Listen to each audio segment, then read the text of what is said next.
Good afternoon. I want to start by thanking the House committees for working hard this week to advance critical components of the economic plan that I've put before the Congress. I know we still have a long way to go, but I'm confident the Congress will deliver to my desk both the bipartisan physical infrastructure plan and the Build Back Better plan that I have proposed. And I've said many times before, I believe we're at an inflection point in this country. One of those moments where the decisions we're about to make can literally change the trajectory of our nation for years and possibly decades to come. Each inflection point in this nation's history represents a fundamental choice. I believe that America at this moment is facing such a choice. And the choice is this: are we going to continue with an economy where the overwhelming share of the benefits go to big corporations and the very wealthy? Or are we going to take this moment right now to set this country on a new path, one that invests in this nation, creates real sustained economic growth, and that benefits everyone, including working people and middle-class folks? That's something we haven't realized in this country for decades. The data is absolutely clear. Over the past 40 years, the wealthy have gotten wealthier, and too many corporations have lost their sense of responsibility to their workers, their communities, and the country. Just look at the facts. CEOs used to make about 20 times the average worker in the company that they ran. Today, they make more than 350 times what the average worker in their corporation makes. Since the pandemic began, billionaires have seen their wealth go up by $1.8 trillion. That is, everyone who was a billionaire before the pandemic began, the total accumulated wealth beyond the billions they already had has gone up by $1.8 trillion. Simply not fair. And how is it possible that 55 of the largest corporations in this country paid $0 in federal income taxes? They made over $40 billion in the year 2020, and they paid zero. Think about that. $0 in federal taxes on $40 billion in profits. How is it possible that the wealthiest billionaires in the country can entirely escape paying income tax on what they've made? How is it possible for millionaires and billionaires that can pay a lower rate of tax than teachers, firefighters, or law enforcement officers? Here's the simple truth. For a long time, this economy has worked great for those at the very top, while ordinary, hardworking Americans, the people who built this country, have been basically cut out of the deal. And I've said this from the time I announced I was going to run. I believe this is a moment of potentially great change. This is our moment to deal working people back into the economy. This is our moment to prove the American people that their government works for them, not just for the big corporations and those at the very top. When I was sworn in as president, the nation was struggling to pull out of the worst economic crisis since the Great Depression. Job growth was anemic, with just over 60,000 new jobs per month in the 3 months before I was sworn in. Then we went to work and passed the American Rescue Plan back in March. And it worked. It's still working. Over the last 3 months, we've been creating on average 750,000 new jobs per month. Our economy is growing at the fastest rate we've seen in nearly 40 years. Our recovery is unique in the world. We're the only developed country in the world whose economy is now bigger than it was before the pandemic. While this is all good news, I know many Americans are still struggling to make it through each and every day. For too many, it's harder and harder to pay the bills: food, gas, rent, healthcare. I get it. We still have a long way to go to get the economy where it needs to be. As I've said for a long time, coming out of this economic crisis as deep as the one we're in was never going to be easy, but we're doing it, and we can continue to do it. COVID, supply chain issues, bad actors seeking to profit off the pandemic are all contributing to the challenges we're facing. That's why I've made getting COVID under control my top priority from my first day as president. Everything, everything from our public health to our economy depends on this. We've made enormous progress against the virus through the summer, and now we put ourselves in a strong position to battle this Delta variant. That's why the actions I proposed on vaccines last week are so critical. From requiring federal workers to get vaccinated, requiring healthcare workers to be vaccinated, requiring employers with over 100 employees to institute vaccine and/or test protocols, calling on for them to be able to know what their employees are doing before they walk through the door, calling for vaccine or test requirements to enter big venues, and a whole series of steps I propose to protect our kids in schools. Wall Street firms have analyzed the impact of these plans, and they're projecting that these new requirements will help 12 million more Americans get vaccinated, which will help more businesses stay open and more Americans back to work. The data shows that the overwhelming majority of Americans agree with my proposal. There's no surprise, given that 76% of American adults have already gotten at least one shot. But we're facing a lot of pushback, especially from some of the Republican governors. The governors of Florida and Texas are doing everything they can to undermine the life-saving requirements that I proposed. And some of the same governors attacking me are in states with the strictest vaccine mandates for children attending school in the entire country. For example, in Mississippi, children are required to be vaccinated against measles, mumps, rubella, chickenpox, hepatitis B, polio, tetanus, and more. These are state requirements. But in the midst of a pandemic that has already taken over 660,000 lives, I propose a requirement for COVID vaccines, and the governor of that state calls it, quote, a tyrannical type move? A tyrannical type move? This is the worst kind of politics, because it's putting the lives of citizens of their states, especially children, at risk, and I refuse to give in to it. These policies are what the science tells us we need to do. They're going to save lives. They'll protect our economic recovery as well and allow the economy to continue to grow.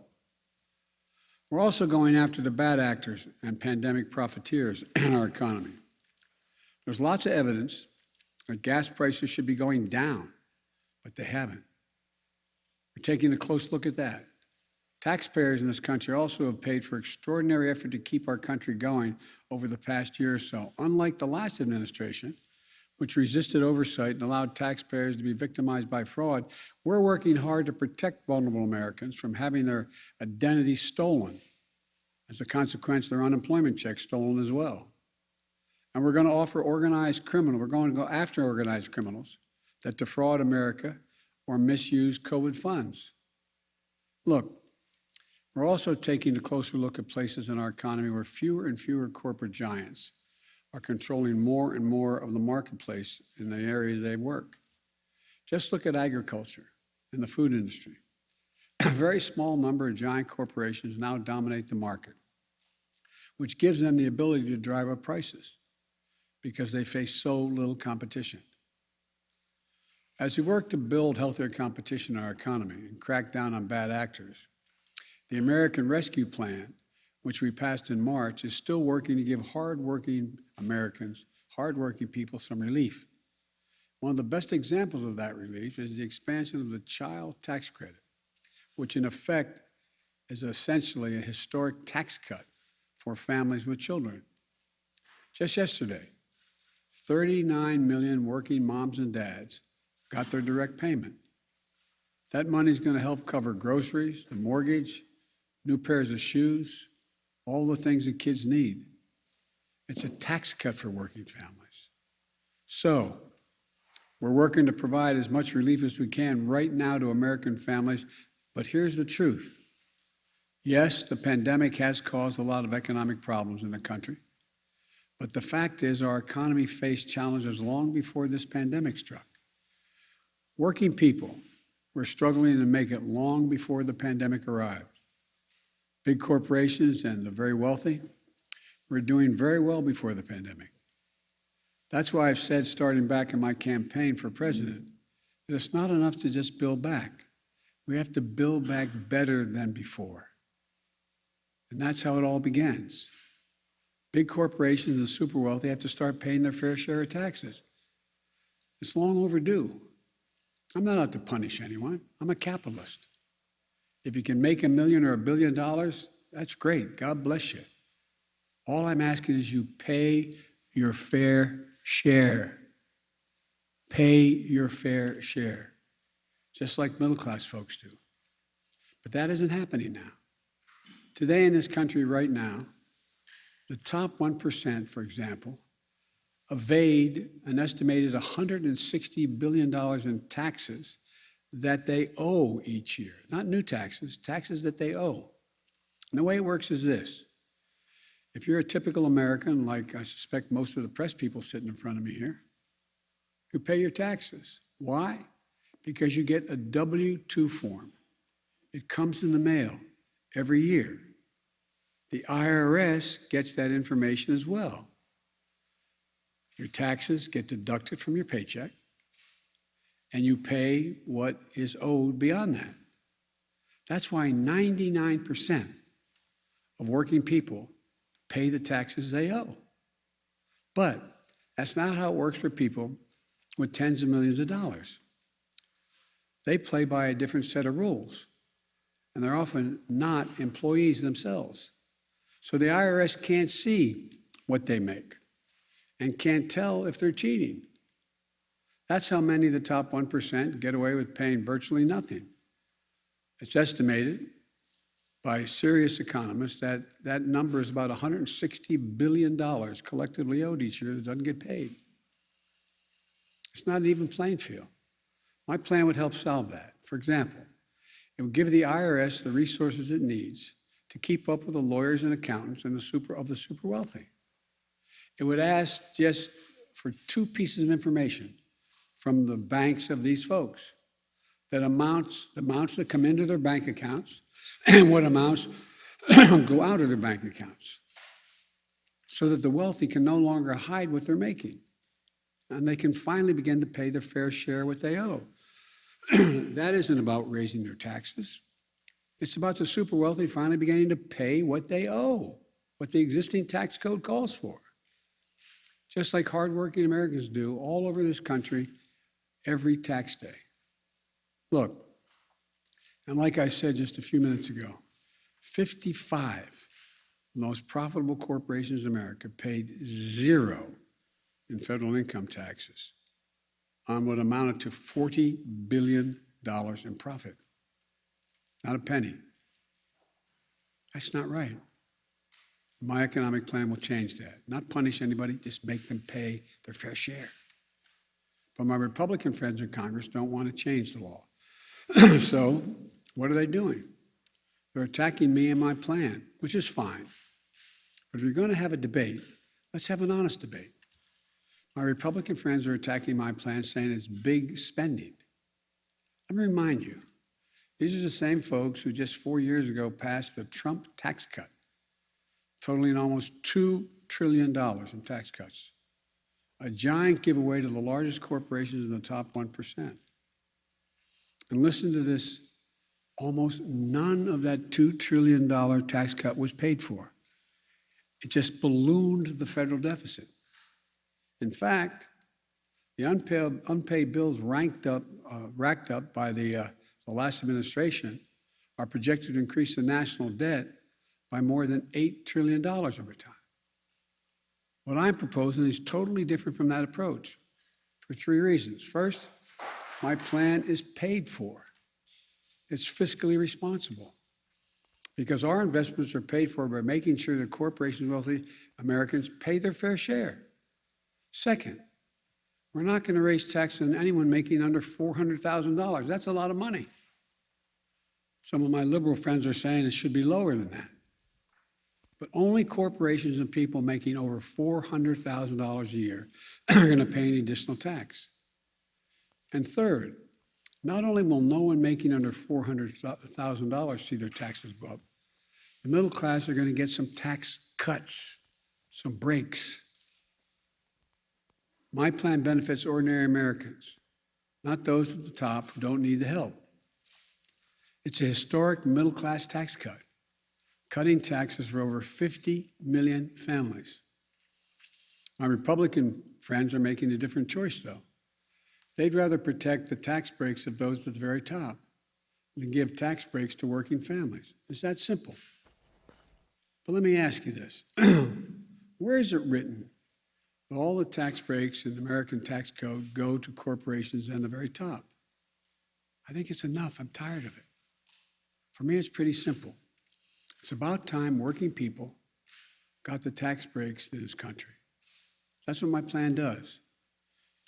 And here's what it also does.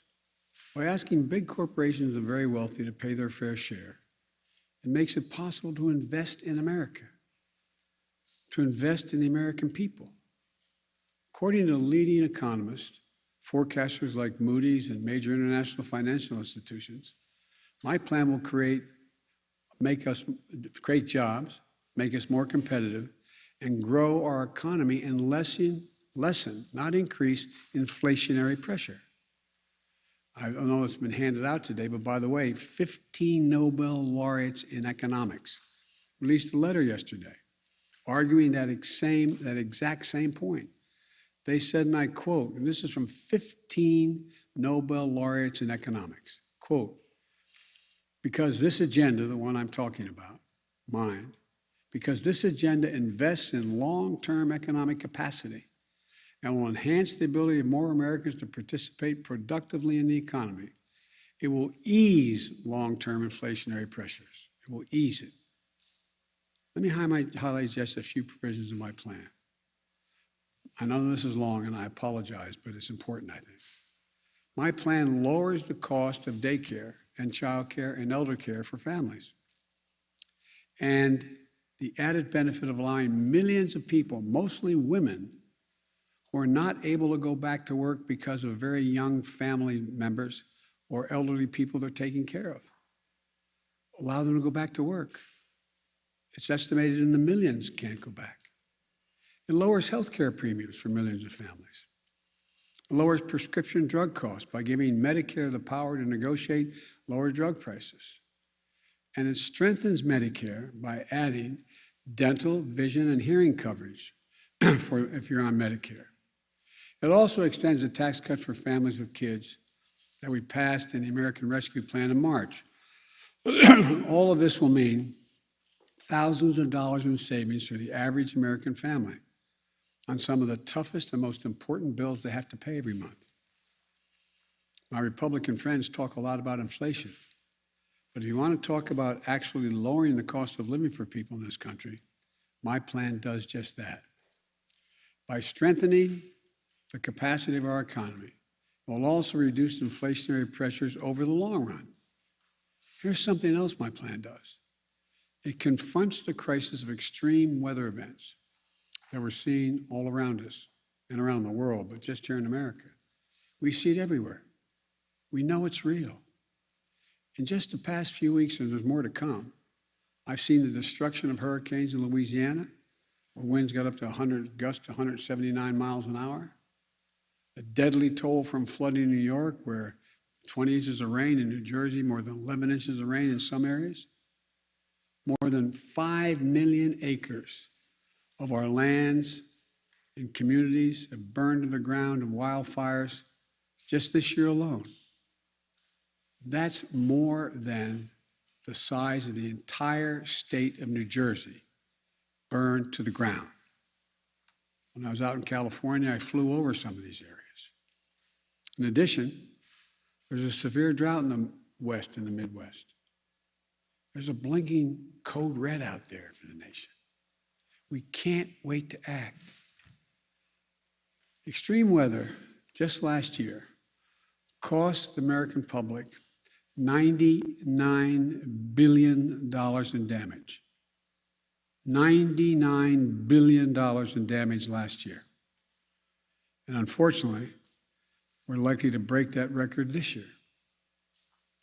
And the evidence is overwhelming that every dollar we invest in resilience saves $6 down the road when the next fire doesn't spread as widely or the power station holds up against a storm. We need to rebuild with resilience in mind, so roads are built higher, levees are built made more stronger, transmission lines are better protected, and so much more. You know, I hope we're past debating climate change in this country. Now we have to act, and we have to act fast. And my plan does that. Let me end with this. This pandemic has been god-awful for so many reasons. The lost lives, as I said, over 660,000. The jobs, the businesses lost, the lost time in school for our kids. But it does present us with an opportunity. We can build an economy that gives working people a fair shot this time. We can restore some sanity and fairness to our tax code. We can make the investments that we know are long overdue in this nation. That's exactly what my bipartisan infrastructure plan does. I should say our bipartisan infrastructure plan does. Investments in roads, bridges, highways, clean water in every home and every school, universal broadband, quality, affordable places for families to live. And we can invest in our people, giving our families a little help with their toughest expenses, like daycare, childcare, elder care, prescription drugs, health care, preparing our young people to compete against any country in the world with preschool and community college. We can confront this crisis of extreme weather and climate change and not only protect our communities, but create new opportunities, new industries, and new jobs. In short, this is an opportunity to be the nation we know we can be. A nation where all of us, not just those at the top, are getting to share the benefits of a growing economy in the years ahead. Let's not squander this moment trying to preserve an economy that hasn't worked too well for Americans for a long time. Let's not look backward, just trying to rebuild what we had. Let's look forward together as one America, not to build back, but to build back better. Thank you all very much. God bless you all. May God protect our troops. Thank you. Mr. President, what kind of impact does it have when celebrities like Nicki Minaj share dubious claims?